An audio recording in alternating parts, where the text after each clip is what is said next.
On Close Up today, when rumors are floating around, who are you gonna call? The LGBT Mythbusters. And how regulations may keep tattooing underground.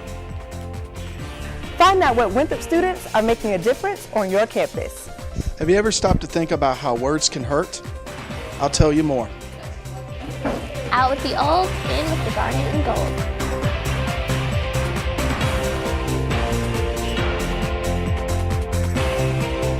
From the Department of Mass Communication at Winthrop University, you're watching Winthrop Close Up.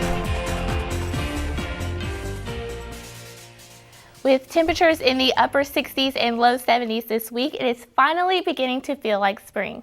Hello, my name is Brianna Robinson. And I'm Crystal Booker. With the departure of current student body president Cambrell Garvin, Winthrop is now looking for its next student body president.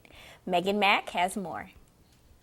Council of Student Leaders held a mock debate in Richardson Ballroom for the upcoming CSL elections. The candidates and their running mates were given the opportunity to voice their platform and reasons why students should vote for them. During the debate, students could comment on what candidates said, and the comments would appear on the screens on the surrounding walls. One candidate wanted people to know their level of sacrifice and dedication. People should vote for me because I'm very passionate about what I do and what I have done. I am 100% dedicated to everything that I do.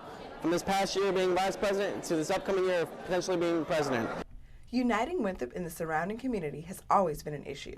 One candidate and his running mate look forward to bringing the surrounding community and Winthrop together. We're two individuals who pretty much want to represent you guys by bringing the Winthrop community together and creating that family atmosphere that most students come to Winthrop University for. Also, we want to empower students by giving them voting rights on the board of trustees, because it's awesome to have representation on the board, but it'd be even great if you have full voting rights and inclusion. For Christopher Arbery and Dylan Donalds, being a part of CSL is nothing new.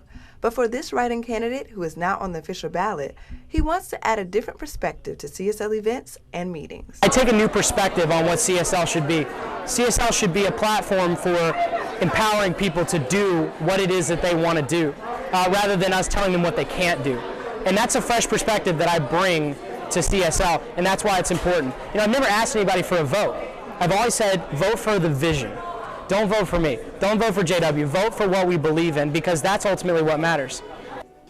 The future of Winthrop is in your hands, so make sure you go out and vote for your next student body president and vice president.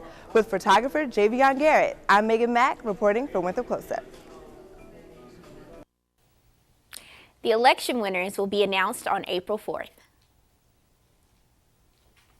Now, we often hear myths like drinking coffee stunts your growth, but some wives' tales are more serious than others. Kristen Boyce has more.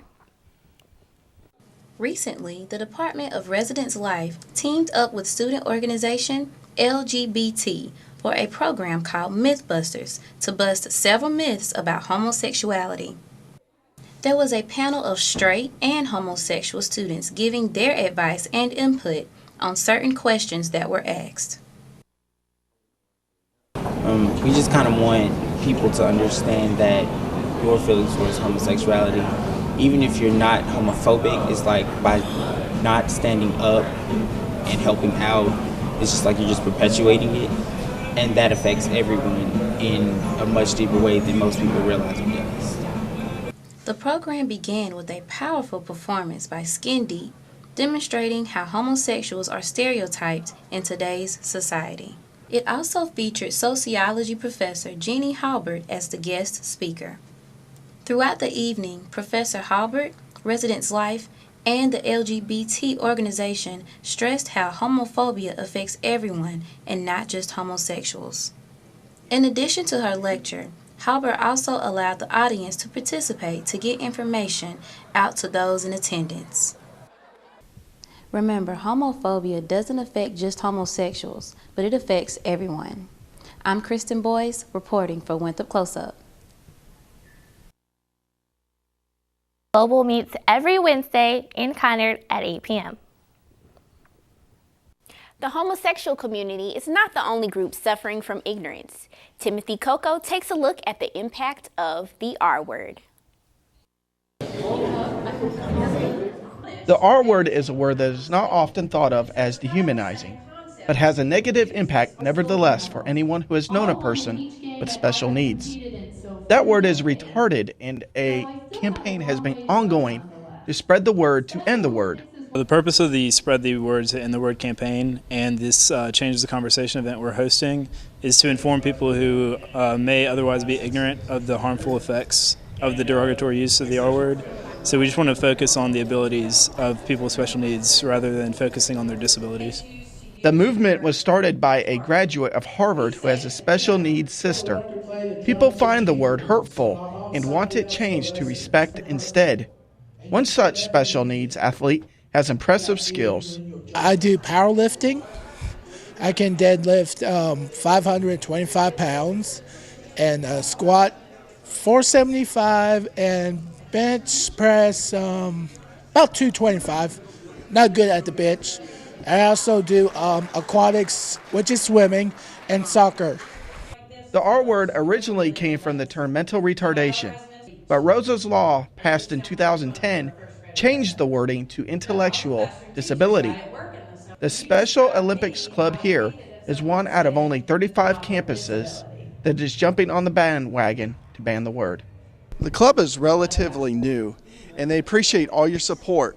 The selling of these t-shirts at $10 a piece will fund a Special Olympics cheerleading team that is currently in the works. I am Timothy Coker reporting for Winthrop Close Up. To learn about how to sign an online pledge to end the R word, go to www.r-word.org. And for those of you who don't know, April is Autism Awareness Month. The city of Rock Hill has proclaimed April 2nd as Lighted Up Blue Day. Lauren McCoy went to find out more.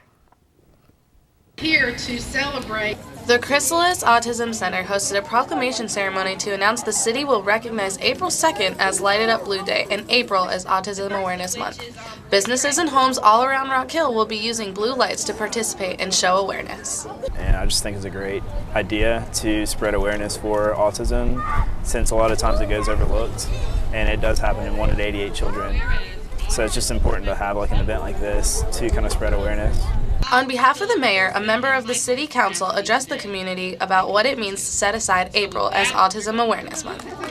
It means that the individuals that we serve and all the people with autism, hopefully people will come to better understand what autism is and understand the need for the support.